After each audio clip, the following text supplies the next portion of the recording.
A segunda carta de Paulo aos Tessalonicenses. Não muito tempo após Paulo ter escrito a primeira carta aos Tessalonicenses, ele recebeu um relato sobre os cristãos de Tessalônica, e que os problemas que ele havia abordado naquela carta não só continuaram como tinham piorado. As perseguições se intensificaram e os cristãos tessalonicenses estavam confusos e assustados a respeito da volta de Jesus. Então Paulo enviou essa breve carta que foi planejada para 3 sessões e abordava os 3 problemas dessa igreja. Primeiro, Paulo oferece uma esperança no meio da perseguição contínua. Em seguida, ele oferece clareza sobre a chegada do dia do Senhor. E, finalmente, ele apresenta um desafio específico às pessoas ociosas que se recusavam a trabalhar em serviços normais. O fim de cada uma dessas sessões é claramente marcado por uma breve oração final. Paulo começa a carta com uma oração de agradecimento ao amor e à fidelidade contínua dos tessalonicenses e especialmente à sua resistência. Ele ficou sabendo que os seus vizinhos gregos, romanos e até mesmo os judeus intensificaram a perseguição a esses cristãos. Eles são uma minoria religiosa enfrentando uma opressão violenta e Paulo se preocupa com a possibilidade deles desistirem de Jesus caso a opressão piore. Então Paulo relembra-os, como fez na primeira carta, que o sofrimento deles por causa da sua associação com Jesus é uma maneira de participar do reino de Deus.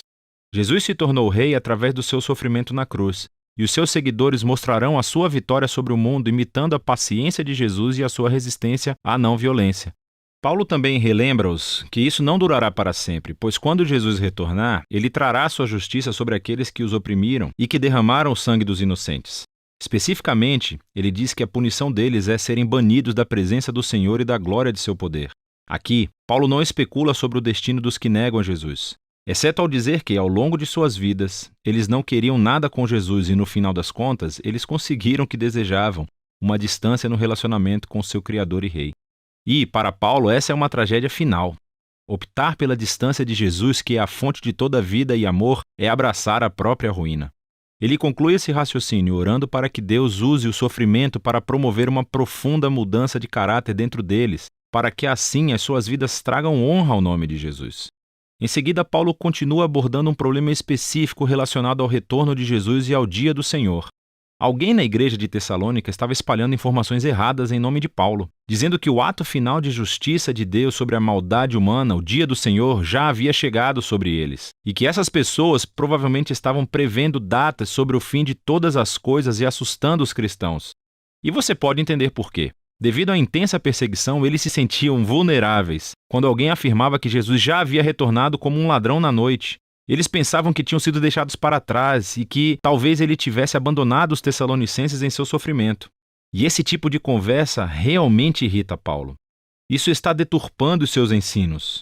O retorno de Jesus nunca deve inspirar medo, mas sim esperança e confiança. Paulo os lembra de tudo que ele ensinou sobre o retorno de Jesus quando esteve na cidade e faz um breve resumo aqui. É realmente muito breve. Esse parágrafo conta com muitos enigmas e problemas de interpretação. Contudo, o que está claro é que ele cita o famoso tema dos profetas Isaías e Daniel, de que os reinos deste mundo continuarão produzindo governantes que se rebelarão contra Deus, como Nabucodonosor e o rei do norte fez no passado. Esses líderes exultavam-se à autoridade divina e, para Paulo, esses antigos reis e profecias nos davam imagens. Eles estabeleceram um padrão que ele viu se concretizar nos impérios romanos durante a sua própria vida, com Calígula e Nero, e ele previa que isso fosse se repetir. Essa história culminaria com um governante rebelde fortalecido pelo próprio mal. Alguém que causará o caos e a violência no mundo de Deus, mas não para sempre. Ao retornar, Jesus enfrentará o rebelde e todos os que praticam o mal e libertará o seu povo. Portanto, o argumento de Paulo aqui foca em não alimentar a especulação apocalíptica de futuros leitores, mas sim consolar os tessalonicenses.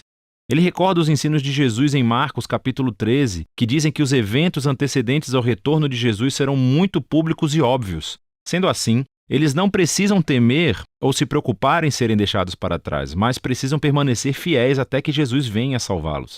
Então, na sua oração final, ele pede a Jesus e ao Pai que confortem e fortaleçam os tessalonicenses para que permaneçam fiéis ao caminho de Jesus, o que leva Paulo ao último tópico. É um desafio para os ociosos, o que não significa somente preguiçoso. Isso se refere às pessoas irresponsáveis e que se recusavam a trabalhar e ganhar seu sustento, resultando em vidas pessoais caóticas.